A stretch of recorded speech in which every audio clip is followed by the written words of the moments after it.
to the speaker. Our second speaker today is the delightful Annette. Annette has tried every fad diet to come along with even a shred of science to support its claims. Every diet that is except veganism. Veganism.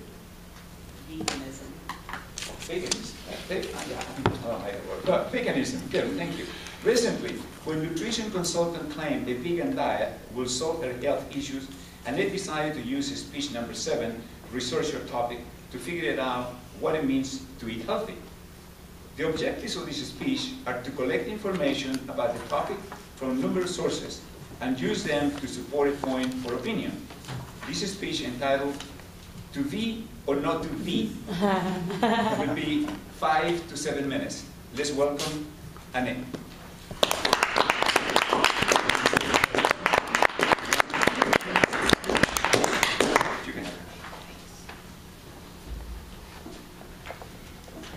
Who here has had a wake-up call? Ring, ring. Wow, it's a collect call for Annette. This is your future speaking, and you're headed for disaster. My wake-up call came in the form of a blood test. I've always been healthy, but I wasn't feeling so great. So I go in and I have a battery of blood tests, and I don't expect anything alarming. And I come back and get the shock. I am on my way to diabetes and cardiovascular disease. Talk about a wake-up call. Never in a million years did I think that was going to be me. Always been active, always been the healthy eater in the family. How did this happen? What did it mean? What it meant, and all the markers in my blood, so I had inflammation everywhere. I didn't know what that was caused by. So, the good news in this wake-up call was that it was early enough that all of the signs and symptoms, all of the potential dangers were reversible. And all I needed to do was have good diet and exercise. But what did that mean? What's a good diet? I thought I'd been on a good diet for the last 20 years. My no sugar, lots of veggies diet obviously wasn't healthy enough to keep me from impending disaster. So what was it going to be? So, all right, I talked to one consultant. They said paleo. Paleo's the way to go. Paleo, no carbs. No carbs, okay. I can do that. Go for no carbs. That wasn't it. What about gluten? Everyone says gluten's the enemy, so I'll go gluten-free. I tried that. That didn't do it. Still, inflammation. Still have the health issues. What else can I cut out? Cut out meat. I'll be vegetarian. Cut out meat. Did that for years, and that didn't solve the problem. So now, she says vegan. Vegan. It's the only one. It's the only place I was never willing to go. These guys are crazy. Hemp sandals, patchouli, and no, can't do it. It's not me. So I got to do my research. I want to be healthy, but I got to know that this is worth it before I go to the dark side.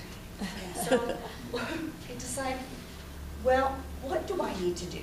I go to Google, my buddy, and I look up all the sites. I look at all the studies, and I really want to get this scoop on this. So, there are lots of sites.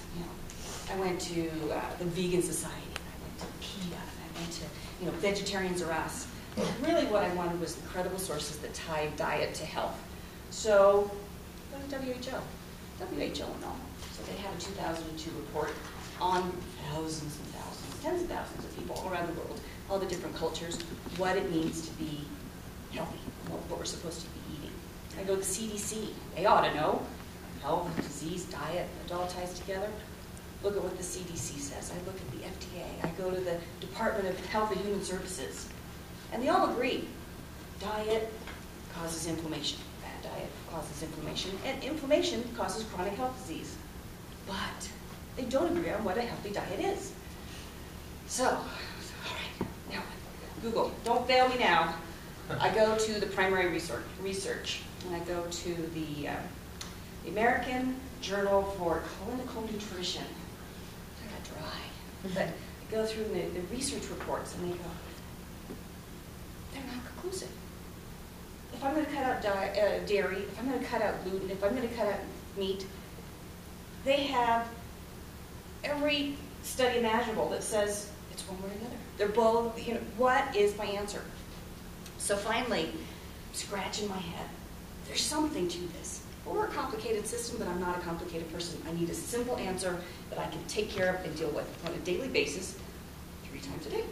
So I come across this great website called The Daily Burn. This guy's name is Chris Kressler, and he writes articles, and he's this renowned nutritionist for paleo diets. And what he's been able to do that none of these other sources were able to do for me was to take and condense this vast amount of information into 3 things that I could keep track of in my head and that made sense to me. Omega, having to do with inflammation. Omega-3, omega-6, and insulin. Okay, I can keep track of 3 things. And what I learned from this website and the summary of all this information is that omega-3s, omega-6s, are 2 essential things that we have to eat. We can't create them in our body. We have to eat them. And those are responsible, essentially, for inflammation. So you have to have a good balance of omega-3 and omega-6. So most people know what omega-3 is. Where do you get omega-3s? Fish. Fish, right. So fish. There are plant sources, but really the only effective source is fish. So you gotta have fish to get omega-3s. And omega-6s. Anybody know where omega-6s come from? Well, meat and dairy and vegetable oil. So if you think that what's going to keep us in balance for increasing inflammation, which is healthy, it's the way we repair damaged cells, and what's going to decrease inflammation, which is what we need to do when we're done fixing damaged cells, we need to have a balance of these omega-6 and omega-3. You look at our diet today, and we used to, when we were good and had a lot of grocery store choices. Now, if you look at our diet, the omega-6s with the meat, the dairy, and then the vegetable oils exploded our intake of omega-6s. Vegetable oils is primarily what's in the processed foods. So now, instead of having a 1-to-1 ratio of omega-6 and omega-3, our diet is upwards of 20 times the amount of omega-6 to omega-3. So if you're overwhelming the omega-3s, which decrease inflammation, then what you're going to get is an increase in inflammation based on the omega-6s. So that's great. That makes sense. I've got lots more to tell you. I know, it sounds like it. So anyway, the long and short of it is, that's all great. It makes sense. But then a paleo diet, everybody should feel terrible. Because if you're a paleo diet with all meat, you should have lots of inflammation, right? Because omega-6 equals inflammation. There's one piece missing, and that was what started to make it all make sense to me, and that is grains. So what I learned from this website was that the omega-6 is like, it's like a fuel. It's like a big barrel of gasoline. And the way that it creates inflammation, it doesn't do it on its own, it needs a match. And the match is insulin. So if you're eating omega-6s, lots of food with meat and dairy, but you don't have any carbohydrates to create the insulin, there's no breads, then you're not going to have the inflammation. You've got the gas, but you don't have it ignited. If you eat a lot of omega-3s, vegan, or if you have fish, but you don't have the omega-6s, you can have the carbs, because then you've got the insulin, but you don't have the omega-6s. So, to be or not to be? No. I'm not doing the B, because the fish oil is something that I've decided is really important. But if I eat fish and healthy grains and lots of vegetables, I think I'm going to ward off disaster. Thank you.